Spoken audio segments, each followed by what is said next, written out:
കാളിമല ദേവിയുടെ മെയിനായിട്ടുള്ള ഇതെന്ന് പറഞ്ഞാൽ പൊങ്കാലയാണ്.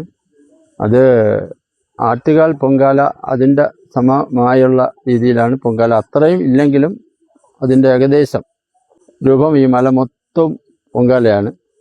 ആറ്റുകാൽ പൊങ്കാല കഴിഞ്ഞ് ഒരു 2 മാസം അത് കഴിഞ്ഞാണ് പൊങ്കാല. ഈ വർഷത്തെ 2026 പൊങ്കാല മെയ് മാസം 1-ാം തീയതി പൊങ്കാലയാണ്. അത് എല്ലാവരും ഈ സ്ഥലത്ത് വന്ന് ഈ ദേവിയെ കണ്ട് ഈ പൊങ്കാലയിൽ പങ്കെടുത്ത് സന്തോഷം അല്ലെങ്കിൽ ഒരു ഐശ്വര്യമെല്ലാം കണ്ട് പ്രകൃതി സൗന്ദര്യമെല്ലാം നോക്കി പോകണമെന്ന് ഇതിൽ കൂടി നമ്മൾ അറിയിക്കുന്നു. പക്ഷേ ഇതിൽ കാണാത്ത ഒരുപാട് ആൾക്കാരുണ്ട്.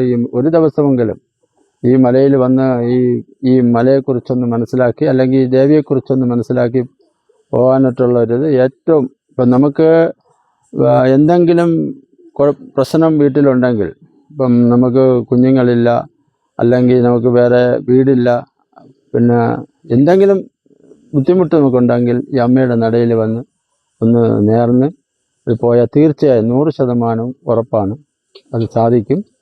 എല്ലാവരും അത് അറിയണമെന്ന് നമ്മൾ അറിയിക്കുന്നു.